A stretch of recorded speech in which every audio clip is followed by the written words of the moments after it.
What's up, everybody? How all of you guys doing? Just want to start off by saying sorry for the lack of uploads this week, or rather last week, especially on Sunday, because the rain came in and it was just hectic and roads were flooded and a whole lot of other crap that just stopped me from being able to get on the bike, and I've been absolutely itching to go for a ride. So yeah, my apologies for that, but otherwise the normal schedule will stick as always, every Wednesdays and Sundays. But yeah, so I thought I'd take a bit of time today to talk about something that I get asked a hell of a lot, and that is, what type of bike should I get? What should my first bike be? So yeah, I thought I'd take a bit of time to discuss that and see how that goes and give you guys my thoughts, because really at the end of the day that's all it is, just my thoughts on it. I don't believe there's any particular right or wrong answer, but we'll delve a little bit deeper into that. Got a Yamaha DT50 when, geez, how old was I? I must have been 12 or 13, somewhere around there. That my dad got me, and it's not like your, the PW, the PW 50s. It's actually a fairly large size bike. It's got the same frame and other odds and ends, I think, as the DT 175. They kind of, you can swap them out type of thing. So yeah, that was my first bike, and I kind of cut my teeth on that, learning that, and it was lots of fun. I have to admit, it still had I think it still had drum brakes, both front and rear.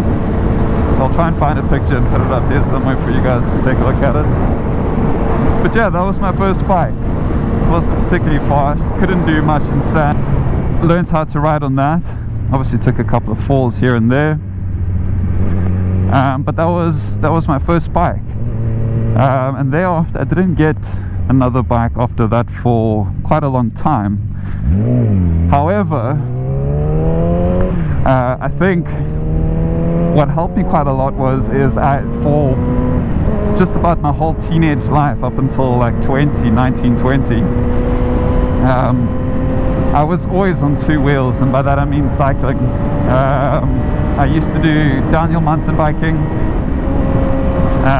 I used to absolutely love that, and it's not exactly the same, but some of the key elements of balance and so on and so forth is still there. So yeah, it was many years afterwards that I got another bike, which was a scooter. I had done anti-poaching in private reserves in and around the Limpopo area and the Kruger Park, and I met my why are we indicating, but I'd met my fiance who lives here in Gauteng, and we decided to move in together. Well, I decided to move in with her, I guess, at the time, and got a job and needed transport. She had a car and all of that kind of stuff, but I needed transport of my own, just to be independent. So I ended up getting a, what was it? I think it was a big boy 125, I think. Here's a picture of it over here. And that's when I started riding on the road, obviously, and learning a little bit more on the road and learning cars and how to kind of read them and so on and so forth. And I think I rode that for quite a good year or two as well, if I'm not mistaken. And then myself and the missus, we moved back to Cape Town for about a year. And then after that we moved back here to Gauteng to open up a business. And I then decided I wanted to get a bike again, but something a little bit bigger and something that I could take off-road and run to the shops with and so on and so forth. So I was doing my research, looking around, trying to figure out what's a good bike, what's a good reliable bike. you know, and what's not too small that I won't kind of get bored of it after you know, a few months. So I ended up coming across a bike that the gentleman was selling, and keep in mind I knew nothing mechanically about bikes, sadly enough, and I wish I did, even just a little bit. It would have made a huge difference. But nonetheless, I ended up purchasing a Suzuki DRZ 400. I think it was the E model. That it had a rebuilt status as well on it, that again I didn't know much about.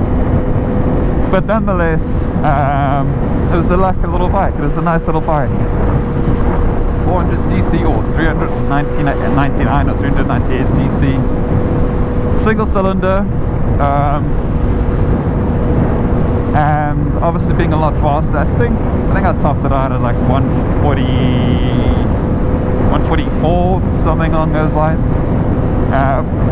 But I started riding on the road obviously a lot more, you know, just to run to the shop, just for fun, to get to another spot to kind of ride off-road. That bike was just someone's piece of shit that they did not look after, that they didn't really care for, and I kind of bought that shit, and I literally had to play catch up just about every second month of that bike. The entire top end, I had to redo the entire top end, I think almost twice. Shit! These are military vehicles, this is so cool! Sorry to interrupt this broadcast, but I think we've got one of these Rottels. This is so fucking cool! Sorry to interrupt, but as I said, we're gonna take a look at these. No, these aren't Rottels. What's up, buddy? What's up? This is so fucking cool. I wonder what they're doing. I don't know if there's any end of year shows or something. Oh, interesting fact. I know I'm jumping around here. Interesting fact.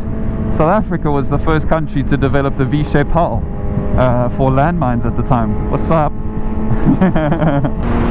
Anyway, so that sat for a while, and I think it was like last year December, I thought, fuck it, no, I want to get a bike. And the Yamaha R6 has been a dream bike of mine for years and years and years. Break it down into, say, 3 levels, right? Let's say absolute beginner, never swung your leg over any type of motorcycle at any point in time other than maybe a bicycle. Let's say level 2 is let's say level 2 is kind of has a little bit of experience, you know, maybe rode motocross when they were teenagers or a little bit younger, or had a scooter at some point.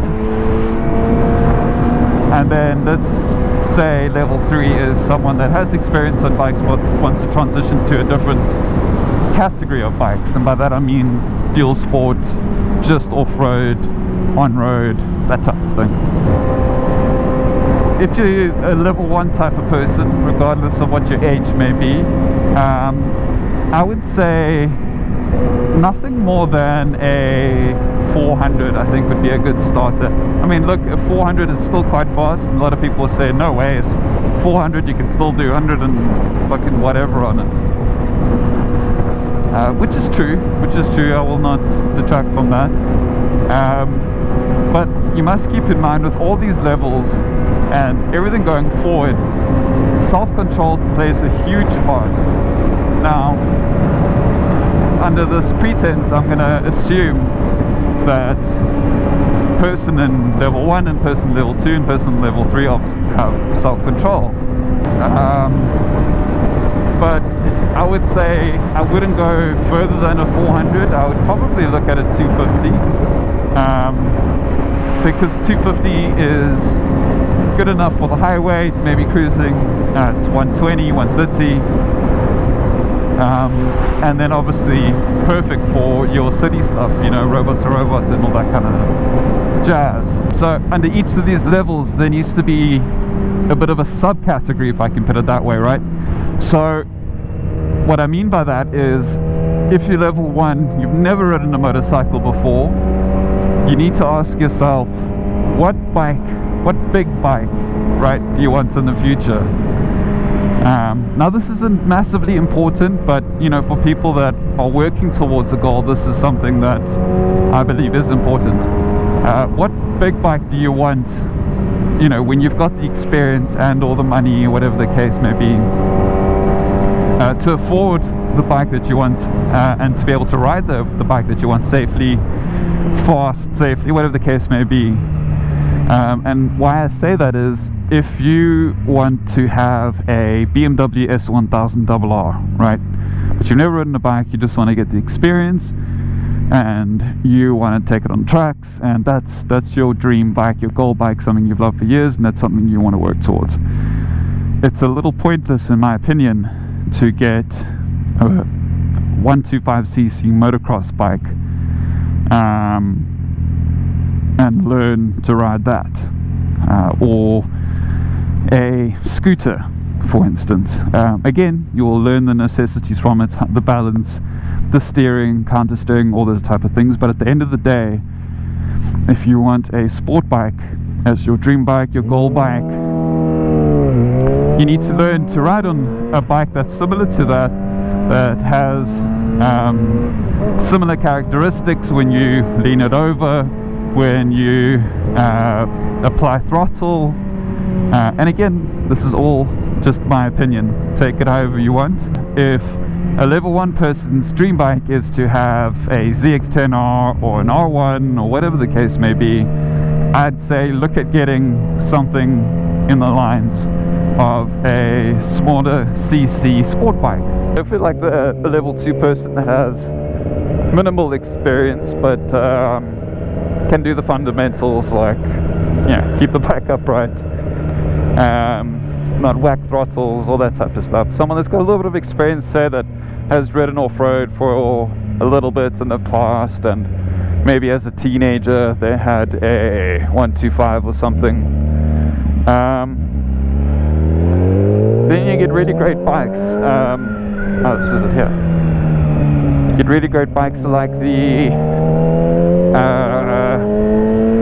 650 range. Again, still quite quick, don't get me wrong, but hence why I say all of these categories all have to come with a certain level of self-control, because even on a 250, if you don't have self-control, you can get yourself into some bad shit.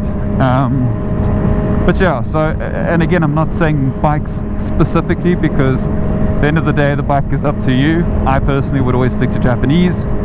If you've got the money, then sure, go Italian or German. But for reliability, easy access of parts, I definitely stick with Japanese any day of the week. If you've got no experience, don't go bigger than a 400cc. If you've got a little bit of experience, go from, you know, anything from a 400cc to a 650. And then after a couple of months to a year, if you feel confident, then go get yourself a 600 sport bike, or a 1000 if you feel that you can handle that. And then the biggest thing is don't be a squid, you know. And by that I mean, don't ride around to look cool with shorts and t-shirts on or something. You know, at bare minimum, get yourself a pair of riding jeans, which is what I'm wearing at the moment. Definitely get yourself a decent helmet. You know, don't skimp on that. Don't go get yourself a cheap ass helmet. 'Cause at the end of the day, it's the only thing that's, you know, protecting your skull. So again, it's not always the easiest to go out and drop 5, 10, 15 grand on a helmet, but